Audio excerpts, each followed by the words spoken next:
Pakistani drama TV series Sangma आखिरी episode 2022 पर एक जायजा। नई टीवी सीरीज की हिदायतकारी सैफ हसन ने की है और इसे मुस्तफा आफरीदी ने लिखा है। संगमा हम टीवी ड्रामे संग मार मार 2016 में मुतारफ करवाई गई कहानी का रूहानी तसलसल है। संगमा मशहूर पाकिस्तानी पॉप स्टार आतिफ असलम की पहली अदाकारी है और यह ड्रामा मोमिना दोरेत प्रोडक्शन है।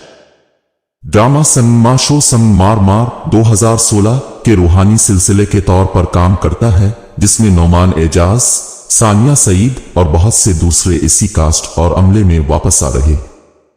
ये ड्रामा पाकिस्तान के पख्तून इलाके की जिंदगी से मुताल्लिक है और इसमें जबरदस्ती की शादियों और लाजमी खानदानी ताल्लुकात जैसे मुश्किल तरीन मौज़ूआत की खोज की गई है। हिदायतकार के मुताबिक संगमा अपने पेशरों के तौर पर मिलते जलते थीम्स के तहत काम करता है।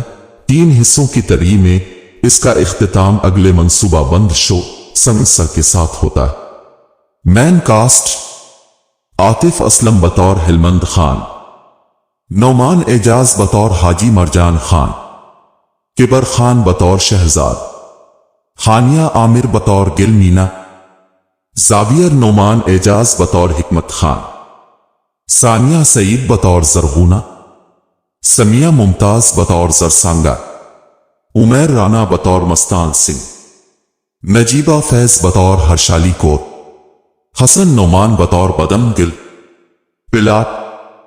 संगमा पाकिस्तान के कबायली इलाकों में एक गैर फाल पख्तून खानदान की कहानी है, जहां फख्र और इज्जत ज्यादातर हमदर्दी और मुआफी पर फतह पाते।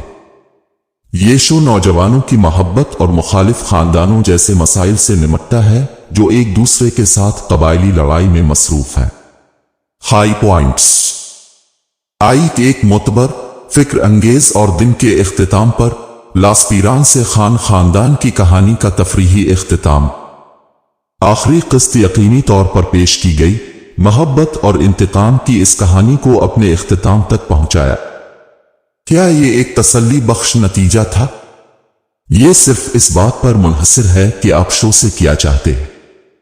यहां तक कि अपने पिछले जायजों में मैंने हमेशा संगमा का मवाजना शेक्सपियर के सानिहा से किया और बिल्कुल इसी तरह आखिर में पर्दे बंद हो गए। शो के मुसन्निफ मुस्तफा आफरीदी के लिए प्रोपस जो कहानी को तख्लीकी मोड़ लेकर आए। अगरचे मैं जानता था कि हाजी मरजान खान के दिन गिने जा चुके हैं, लेकिन उसके इख्तिताम ने मुझे हैरत में डाल दिया और इस किस्त की आखिरी तस्वीर के टीवी स्क्रीन से बाहर आने के बाद मुझे अच्छी तरह सोचने पर मजबूर कर दिया। ये शो एक शाहकार होने से बहुत दूर था क्योंकि उसके मसाइल का हिस्सा था, लेकिन मैं महफूज तरीके से कह सकता हूं शो का इख्तिताम इंतहाई इत्मीनान बख्श था। ये आखिरी मौका था जब हमने मरजान खान और उनकी अहलिया जरसंगा को एक साथ देखा और बिलाशुबा पूरे शो में उनकी परफॉर्मेंस बिल्कुल दूसरी सतह पर थी। दोनों तजुर्बाकार अदाकारों की स्क्रीन केमिस्ट्री इतनी खूबसूरत है कि वो लफ्जी तौर पर एक दूसरे के जुमलों को खत्म कर सकते हैं।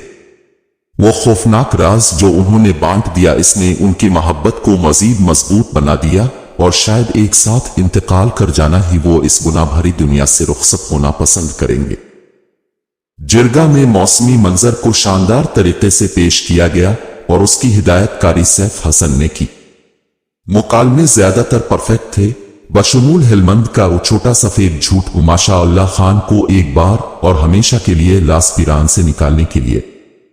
अगरचे ये मुकम्मल तौर पर हकीकत पसंदाना नहीं था, मैंने कार्रवाई से बेहद लुत्फ उठाया और शुक्र है कि ख्वातीन की बगावत को एक खास हकीकत पसंदाना तहम्मुल के साथ अदा किया गया और कभी भी इससे ज्यादा नहीं गया।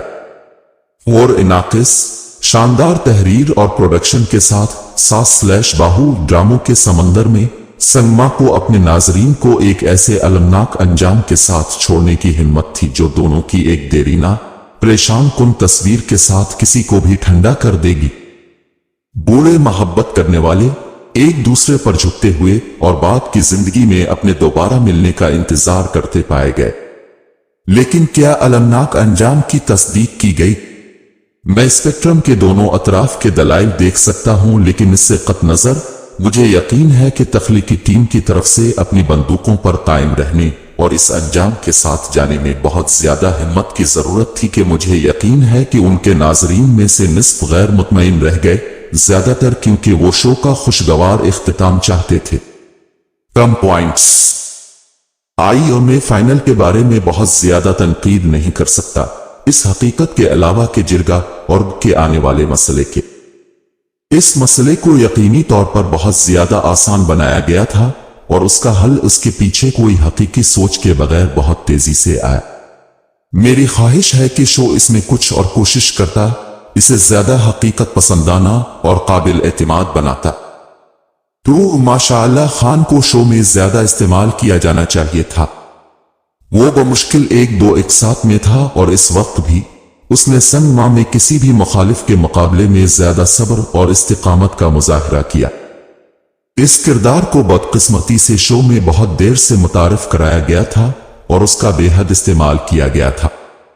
سنگ ما پر مجموعی اور حتمی خیالات۔ سنگ ما پرکشش اور بعض اوقات سوچنے پر اکسانے والا تھا، لیکن نعمان اعجاز، ثانیہ سعید، عاطف اسلم، کبر خان جیسے اداکاروں کی ایسی شاندار کاسٹ کے ساتھ یہ کبھی بھی اس معیار تک نہیں پہنچی جس کا اسے پورا حق حاصل تھا، اور زیادہ تر الزام صرف اور صرف تحریر پر ہے۔ سب سے پہلے سانگ ما کو کبھی بھی 26 ایک ساتھ طویل نہیں ہونا چاہیے تھا، جبکہ کچھ لوگوں نے ناقابل یقین حد تک زبردستی کا مواد محسوس کیا جس میں کوئی حقیقت نہیں تھی۔ اگرچہ مرجان خان، زرگونا، زرسانگا، مستان سنگھ جیسے کردار اسکرین پر دیکھنے کے لیے بہت اچھے تھے، لیکن ہلمند اور شہزاد جیسے مرکزی کرداروں نے خود کو پسماندہ اور کم کارکردگی کا مظاہرہ کیا، بشمول ان کا زبردستی رومانس۔ بدقسمتی سے اس شو نے شوقیہ اداکار عاطف اسلم پر کوئی احسان نہیں کیا، جو ہلمند کے اتنے پیچیدہ کردار کو نکالنے کے لیے بہت زیادہ نوآموز ہے۔ ہر ایک منظر میں کبھی نہ ختم ہونے والا سیکڑا فلسفہ اور مسلسل ہچکچاہٹ نے میرے منہ میں ایک ناپسندیدہ ذائقہ چھوڑ دیا۔ دوسری طرف شہزاد کی ایک پچھلی کہانی تھی جسے کسی نے نہیں پوچھا۔ اس کے پانی سے باہر مچھلی کے کردار، ایک سٹی رپورٹر جسے پختون کے مردانہ شاونسٹ معاشرے سے نمٹنے کے لیے مجبور کیا گیا تھا، کو تلاش کرنے کے بجائے ہمیں ایک تھکی ہوئی بچپن کی بدسلوکی کی کہانی ملی جس نے شو کو صرف مشکل اور غیر حقیقت پسندانہ محسوس کیا۔ شو کی پروڈکشن مومنہ دورے پروڈکشنز کے لیے ایک اور گھریلو کام تھا، کیونکہ وہ بار بار ثابت کرتے ہیں کہ آپ کو اپنے سامعین کے جذبات کو بھڑکانے کے لیے پس منظر میں مسلسل دبنگ موسیقی کی ضرورت نہیں ہے۔ زبردست فریمنگ، بہترین سینیماٹوگرافی نے سنگ ما کو ایسا خوشگوار نظارہ بنا دیا۔ آخر میں سانگ ما ایک ایسا شو تھا جس میں ایک جدید کلاسک ہونے کی صلاحیت تھی، لیکن افسوس کی بات یہ ہے کہ یہ زیادہ تر موجودہ پاکستانی شوز سے بالکل بہتر ہے۔ کم ایک ساتھ زیادہ تیز تحریر حیرت انگیز کام کر سکتی تھی، لیکن یہ وہ شو نہیں ہے جس کا ہمیں مشاہدہ کرنا پڑا۔ شو کے لیے کیا کام کیا؟ اپنی اعلیٰ ترین صلاحیت کے مطابق کام کیا۔ جو نہیں کیا اس نے اپنی وراثت پر دائمی داغ چھوڑ دیا۔